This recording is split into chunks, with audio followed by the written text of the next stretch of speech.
The Mariners managed to avoid being swept once again, this time at the hands of the Houston Astros. The offense seemingly got going in the final game, scoring a series high 6 runs. But there's way more to the final game than just the scoreline.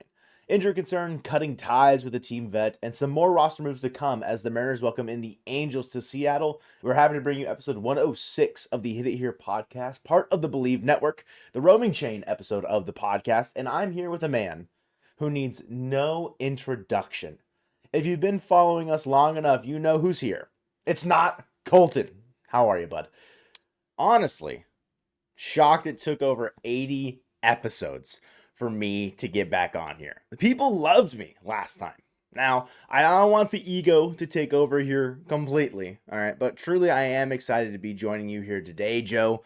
Lots to talk about, especially after that Astros series. The Mariner Mojo Twitter account really took a beating on Friday and Saturday, huh? You and Colton turned noties off, didn't you? I knew I should have taken that bet with BetOnline. Thank you to BetOnline for being a sponsor for the Hit It Here podcast. BetOnline is your number one source for all your sports betting needs this season. From baseball, golf, soccer, and even all the top fights in UFC, MMA, and boxing, every stat, every matchup, and even live odds and spreads while the games are being played, BetOnline has you covered. And when the game's over, head on over to the online casino and get in on a game of blackjack or poker, or unwind with one of the over 150 slots games to play. Head to the website today to get in on the action and use promo code Bleav. That's BLEAV for your 50% free bet credit on your first deposit up to $250. Bet online. The game starts here. The first two games of this series against the now division leading Astros, probably some of the most frustrating baseball that I've watched. First game, Castillo did his job, but one single inning of bad baseball just completely derails the game. They had Hunter Brown on the ropes as far as pitch count is concerned. He still goes 6 scoreless. The entire Astros pitching staff would go scoreless in this game. The Mariners didn't even scratch off a run, Joe. That, Altuve bunt, I think it was, in the 3-run inning, almost put me over the edge. I cannot lie to you. Game wasn't too bad for me. Obviously, it's a 3-0 scoreline. Mariners got 4 hits, had 2 errors. It's not great, right? Castillo did his job. Defense let him down. And as has been tradition, the offense did nobody any favors in this game. Castillo, 7 innings, 6 hits, 3 earned, gave up 1 homer, and then 3 Ks. The strikeouts weren't there, but that's okay. The second game, however, was one that it took the wind out of my sails as far as optimism is concerned. Kirby gives up 1, and okay, that's manageable, right? It's serviceable, and you'll be okay. It was on some shenanigans as well, but we don't need to talk about that, okay? Kirby, 6 innings, 4 hits, 1 earned, 6 Ks. And Framber's on the bump, getting frustrated with the home plate umpire, whatever. All right, Kirby's pitching well against the Astros, as he does. He's in line for the win because Julio absolutely tanks. Homers on a curveball by Framber. Framber hanged it. Julio banged it. Hit it into Edgar's after Victor Robles took a walk. Everyone's favorite Mariner, by the way. Victor Robles. The issue was, though, is that Stanek, it was his turn. It was his time to pitch. Scott was like, hey, your back's good. All reports saying his back is good. No issues there. And Stanek comes in, and Jake Meyers takes him deep, unfortunately. Jake Meyers pitched out over the outer half of the plate to a righty. It was just tough, man. Mariners had their chances late in this game, too, even after going back down. Mitch Haniger takes a clutch walk. Class A pinch runs. That's the obvious move. But then he gets picked off, and it's okay, getting picked off is you can't have that. Rayleigh then strikes out. It is what it is. Obviously, later in this game, getting robbed by Trey Cabbage. Trey Cabbage throwing up the no-fly zone. He seemed to enjoy it. Julio did, the competitive side of it all. And then Garver down the left field line. Loperfido auditioning for the Flash. Bro, it looked like he was, you have to in that situation. All out, bailout sprinting, makes a beautiful dive. It was a great play. Was the expected batting average on either of those super high as far as the hits are concerned? No. But some luck going the Mariners' way could have definitely changed the outcome of this game. Yainer Diaz homers later in this game, making it a 4-2 game. Doesn't matter, right? The Mariners had their chances, but at the end of the day, they lose this game, and it just it felt like as soon as Stanek gave up the home run, there wasn't a shot to come back into this one. But that would not be the case for the final game. No, it's fine. I didn't really want to talk about the second game anyways, but this was the final game, the first game, I think, in this series where the Mariners got on the board first, right? A 2-run lead felt so nice early on in this game. Dylan Moore, love his swing, smacked a triple out to the left center gap, and Rojas and Rayleigh score. Mariners were able to get to Ronel Blanco in this game a little bit. Nothing crazy, but, 3 runs, it would be enough, I feel like. Wu pitched well. He got absolutely nuked on by Jordan. I don't know if I've seen a more like buttery swing than that home run from Jordan. 384-foot measurement. Hilarious. That ball went well over 500 feet. Mm-hmm. A game where many people were confused by, I think, Wu starting and not Gilbert. Wu did his job. Almost gets to the 6th. Okay, 5 2/3, 4 hits, 2 earned, 5 Ks, 1 homer. That's enough. That's enough to get the job done. Okay, turns it over to the pen. Polanco, though, immediately answered back off of that home run from Jordan. It was earlier in the game before Wu exited, but that's how we got the 3-1 lead. He's gonna do the funniest thing in the second half after we were all doubting him, writing him off. He's gonna come back, put up like a 110 WRC plus the second half and be great. And I'll eat my foot and it's gonna be a fun time, right? The shenanigans, though, for the Astros begin in the top of the 6th inning. They would plate a run there, a shattered bat single from Jose Altuve. It feels like an omen. So there was a funky double play where JP drops the ball, maybe? Espada was pissed. Doesn't matter. Double plays turned, runner on third, 2 outs. Scott goes to Sauce, right? And then Sauce is trying to get out Jordan. And Jordan absolutely smashes a fastball out over the heart of the plate, out to the, let's say, deep center. Pretty sharp. Oh, maybe not a line drive. Bro just smacked the ball, okay? And Julio, it looks like he's making the play. It's right in front of the pen, but he is running way too damn fast. And the ball jars loose as he collides with the wall. And unfortunately, Julio is just on the ground writhing in pain. He was able to walk off the field, thankfully, with a trainer and Scott Service. So he didn't have to go through those like grounds crew center field fences. He walked all the way back to the dugout, which I think shows a sign of optimism for me. Would have been an insane play if he caught it, but it's just, I understand why you've got to try and make that play. It's just what Julio's going to do. A Jordan triple, nonetheless, you'd end up with a cycle in this game. But a 1-run ball game before Luke Rayleigh blasts on Seth Martinez with 2 runners on. Polanco gets a hit, a little hit and run. Haniger hits it back up the middle. 1st and 3rd. Rayleigh then hits a bomb. Very, very good out of Luke Rayleigh there. The Mitch Haniger corpse lives on. Thank goodness. 4-run lead felt incredible, but the Astros would scratch off 2 more. Munoz, though, shuts it down, strikes out the side in the bottom of the 9th, collects his 16th save. Santos goes an inning and a third, which was good. Gave up a run, but I'm not mad at it. Good Mariners win collectively overall, though. With the Julio injury, we did see Luke Rayleigh move into the outfield and Ty France enter the game. But Joe, this was not a fun day for Ty France fans around the world. Yeah. I'm honestly shocked that this happened before Mitch Haniger got the axe. Sure, Haniger got a hit in the final game, but it feels like Haniger might be more deadweight than Ty, but we'll see. Or even like sending down Clase. But it was a move that needs to be made, right? Ty France placed on outright waivers after the game Sunday night. It is a bit confusing, but if he's claimed by any team, he will go to them, right? That's the more straightforward action, I feel like, here. If no teams claim him, the Mariners can just outright him to Tacoma. He still gets his salary, which is like $2.5 million. They can release him. Or Ty himself, since he's got enough MLB service time, can reject the assignment and elect free agency. I think in the final scenario there, I think he forfeits his salary, so I doubt he would do that. I just don't imagine many people turning down $2.5 million just to be a free agent and then maybe get signed by a team that can need you.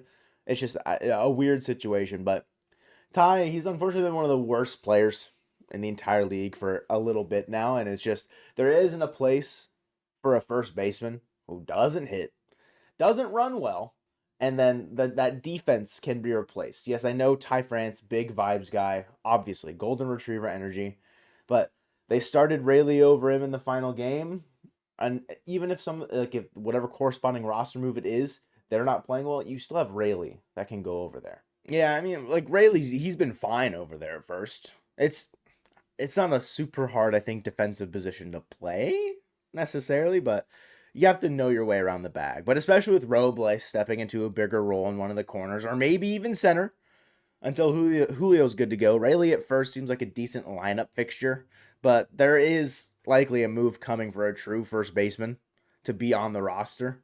France can still play with the team while he's on waivers, which is weird, but Locklear seems like the guy to come up. Needs to have another opportunity at first base, get everyday innings. Got some run earlier in the year, but why not see what you have there? And if a trade comes along where you can legitimately upgrade at that position, use Locklear for now. And if you do upgrade, he can go back down. Or if he's part of the trade that is involved upgrading first, it is what it is. But I don't know. Locklear's probably here for the rest of the year, I would say. There's a bit of a weird scenario going on with who the move will be. I'll say Divish originally reported that it was Locklear, and then got word later that Jason Vossler could be on his way up as well. Vossler's been tearing it up down in Tacoma. Definitely like this year's version of like Jake Shiner if he never got a chance, but could be Mike Ford depending on if he actually does come up to the bigs and make an impact. All right, if he sees time in Seattle, he's got 20 bombs down there in Tacoma, almost 80 RBI, driven in 79 on the year, slashing 289, 357 with an 883 OPS. Yeah, he's 30. But the Mariners could use a spark plug like this out of just like a random 30-year-old from Tacoma, right? I think it would be so 2024 Mariners for all of your maybe not penciled in guys that should be able to do certain things statistically, like guys that are having down years, right? I think it'd be so 2024 Mariners if a journeyman 30-year-old vet in Tacoma comes up and gives you a spark plug on offense. He's mainly been first base down there, can play a corner outfield spot, maybe third base, but you really don't need him to. Could be a guy that is replacing Haniger if you're trimming the fat there, right? Like it's a situation where he can be a corner outfield spot for you, or he can go be first base, and then Luke Rayleigh's a corner. Like there's options. The Mariners have options. If it is Vossler, if it's both of him and Locklear, I mean Locklear saw some run earlier in the year, like you said. Like there's definitely ways that this can work. Okay. And there's just a lot of moving parts around the deadline, right? Until like the confirmation is there, it's kind of hard to commit to one side of like Vossler or Locklear, especially like given like lineup construction and stuff. And I don't know, it could just be like a fun change of pace for a bit, and then if they make a larger move at the deadline, great. But it sounds like a fun change of pace, right? Thinking about that specific phrase, it feels exactly and sounds exactly like what Victor Robles has done since we got him from the Nationals, right? You mentioned earlier, maybe he gets some more run in center field. Maybe he sees center field action. He's the Mariners center fielder going forward, with Julio potentially going on the IL. New leadoff hitter and center fielder number 10, Victor Robles? Hype me up, dude. He has been so much fun to watch. Steve changed his profile picture on Twitter to Robles. The vibes are just so good. Playing hard and just making an impact at pretty much every step of the way that he can. Of course, it's under pretty rough circumstances that we're praising him, but his last 15 games, he's hitting over 400 with a slugging over 630. Means he's got a 1. OPS. His last 7 games, same thing. A 421 average, 500 OBP, a 526 slugging. He's stealing bags as well. Like I said, the circumstances are, though, that Julio Rodriguez is injured. It's okay because we've got Victor Robles, but you'd prefer to have Robles and Julio, have your cake and eat it too. Julio's x-rays did not show anything terrible. They came back negative, and the Achilles is good. He is day to day, but it could have been bad. I know, like he wants to make that catch. He feels like he needs to make that catch, but he gave that wall a piece of his mind.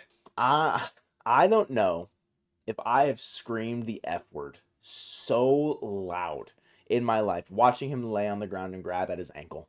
I fully think I was going for the Oscar with my performance. Probably scared my neighbors. Okay. Yeah. Anyways, it's a shame that Julio's seemingly swinging a better bat. As always, swinging a better bat as soon as he gets injured. Got that 2-run pull side bomb in the second game.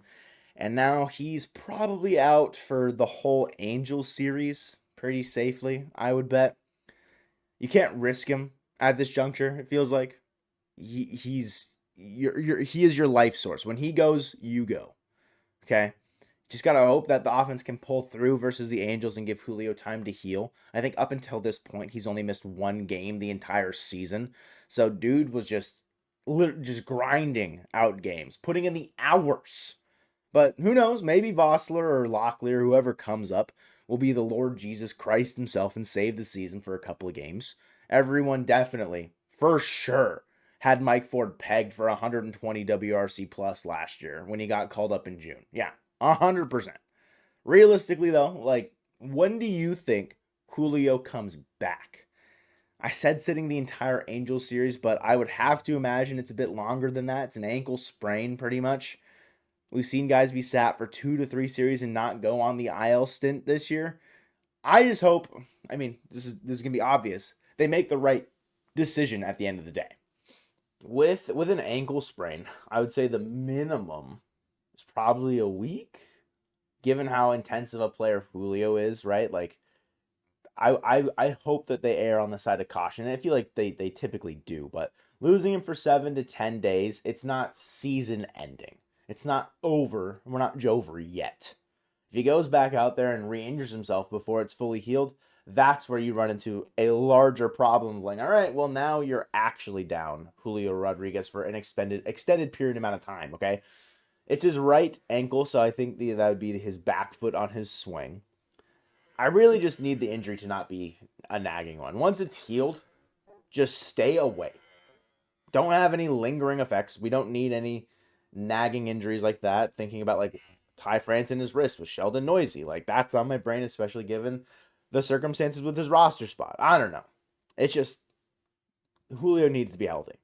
I feel like he probably will return at the latest. Given what we know right now for the home series against the Phillies at the beginning of August, I feel like probably about like, what is that, 2 weeks? Could be earlier, but with a big road trip, they probably like wouldn't want him traveling with a sprained ankle if they can avoid it. So he's definitely out versus the Angels, which kicks off tonight with Bryce Miller on the bump versus Tyler Anderson. Mariners handled Anderson well when they faced him in Anaheim. I think tagged him for what, 4 runs? I think that's what it was. 4 runs off of Tyler Anderson. Angels All-Star. Yeah, he went 6 innings, gave up 6 hits, 4 earned.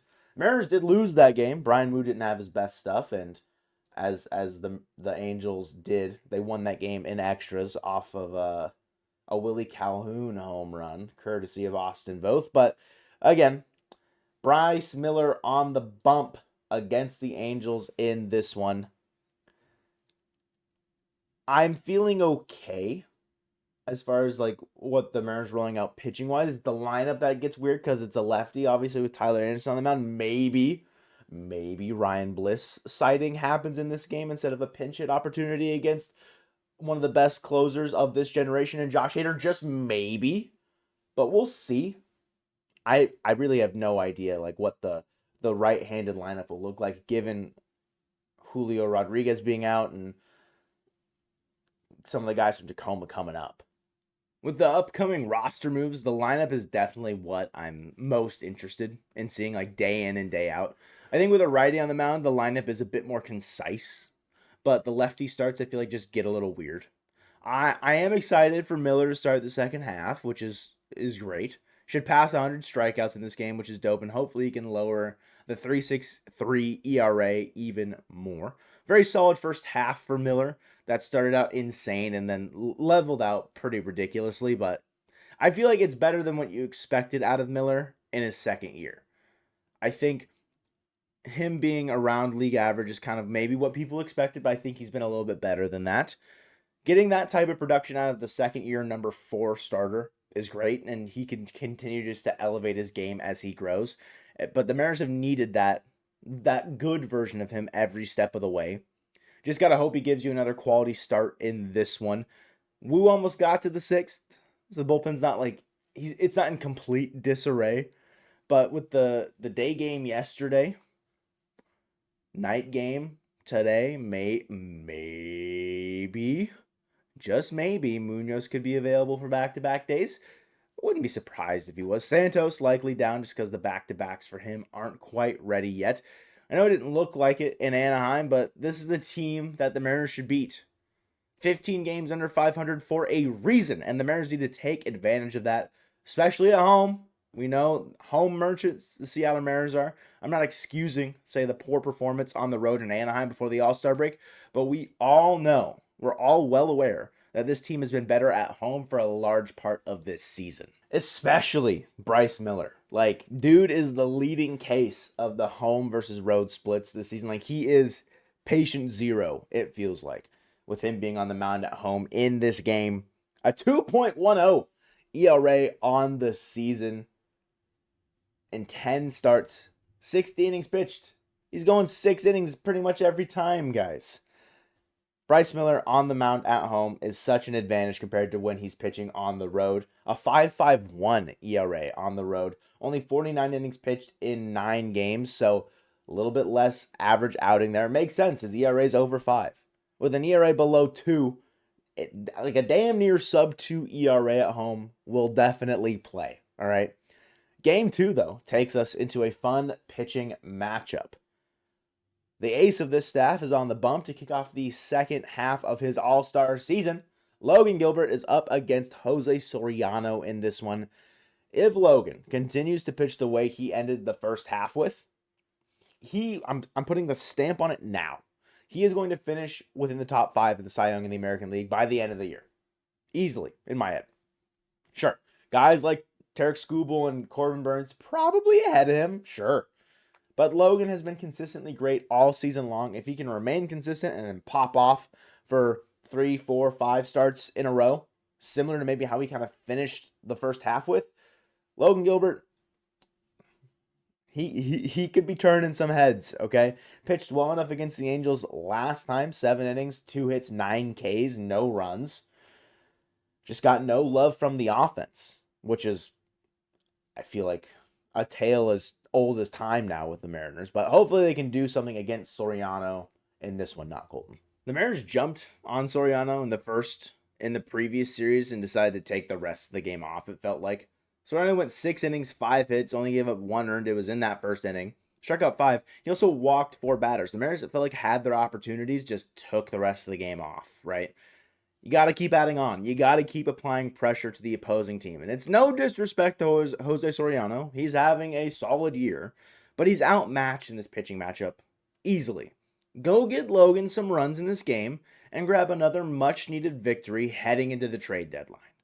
Who knows? Let me cook. Maybe the Mariners make a deal for an Angels player during this series, and everyone's on hug watch. The guys they swap dugouts. Taylor Ward could be available. The Mariners definitely can use his services. Just make sure he pretends like he's still on the Angels, and then he might get some hits in this series for us, and that's how the offense will propel the team to some victories here. But ramping up out of the All-Star break against a team like the Astros, like immediately out of the break, I think is tough.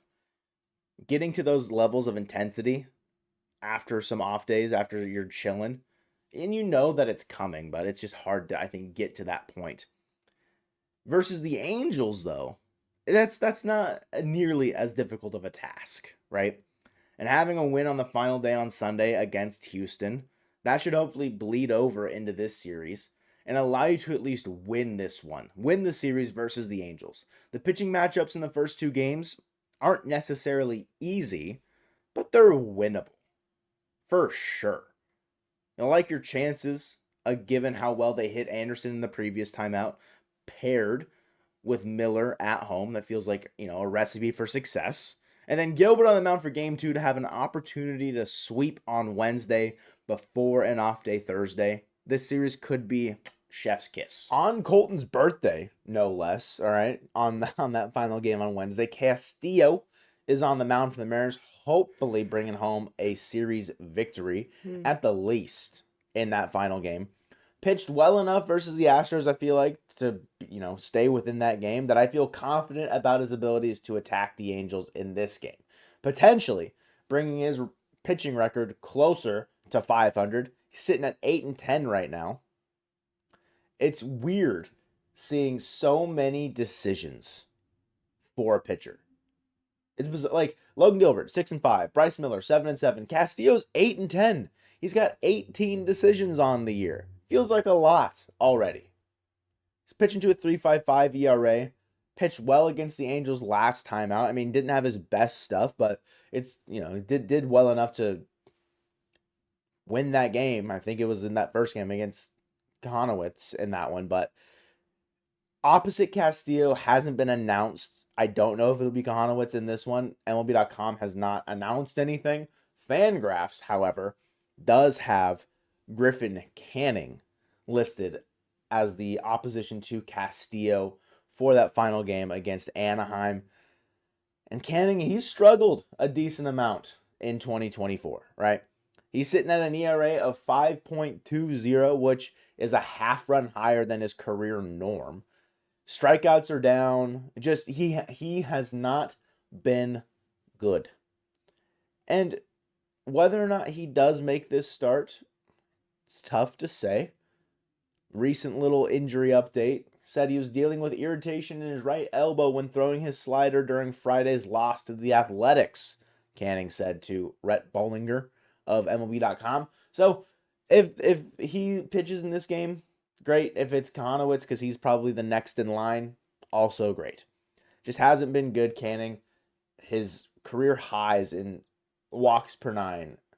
His career highs in strikeouts per 9, best walks per 9, best ERA was just last year in 2023. I feel like I had him at a solid number 4 for the Angels preseason. He had a 4.32 ERA last year.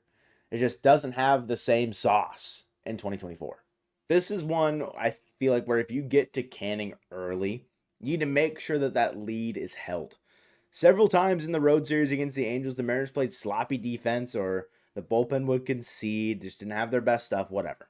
If they get out early at any point during this series, and especially in the final game, do not go down late.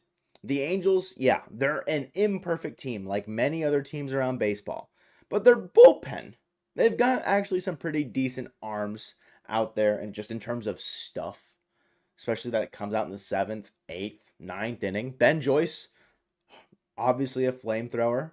He's back there. Carlos Esteves, he's back there as well. Great closer. He's going to make some contender very happy this deadline, more than likely. The Mariners can play hero ball, but they just don't need to make it necessary. Hold on to whatever lead you get in this series and do not look back. Every win counts with the division as tight as it is. If it does end up being Griffin Canning or if it's Jack Konowitz, whatever, in this final game against Castillo, there can be no room for error. That is an obvious pitching matchup that you need to take advantage of. Win that game, win a series, okay? And make no mistake, all right? Make no mistake, winning baseball games can be hard. The Mariners showed us that all too well the last 25 games or so, last calendar month basically. But maybe with some new blood on the team, the boys can get fired up and get back to the beginning of the season, those vibes, where they were just winning series left and right. They were doing it like it was going out of style, it felt like. And that off day on Thursday can be a big player in this series, can definitely shift your thoughts around how maybe Scott manages the bullpen or whatever. And the bullpen, it should be about as full go as you can because of it. And you probably need to be aggressive with the pen to make sure you win these games. Just go do it. Go go make sure you're going to give yourself the best opportunity to win this series. The only downside, I feel like, for the bullpen in this series is you're only getting one game out of Gregory Santos since he pitched on Sunday, giving the team an inning and a third. But he's probably good for Tuesday, and that's it, which will be fine. I mean, it's another leverage arm that you can use in that game. It'd be great. Everyone else, though, they've got to be all in. Of course, no crazy 3 days in a row shenanigans, unless your name is Andres Munoz and you give them the green light. But I mean, I agree. You have to go out there, give everything that you can to this series, because this is a team that you should beat. Yeah, it's not like the Astros where it's a team that you can beat. You should beat the Angels. You need to take the series versus the Angels and get some confidence back to allow the winning series ways to return for the second half push, right? You need to do it. You have to go out and be aggressive. But that's going to do it for us here. We appreciate you guys tuning in to this episode of the Hit It Here podcast, presented by Bet Online, the Andrew Madison episode of the podcast. Go check out our latest video, and go Mariners.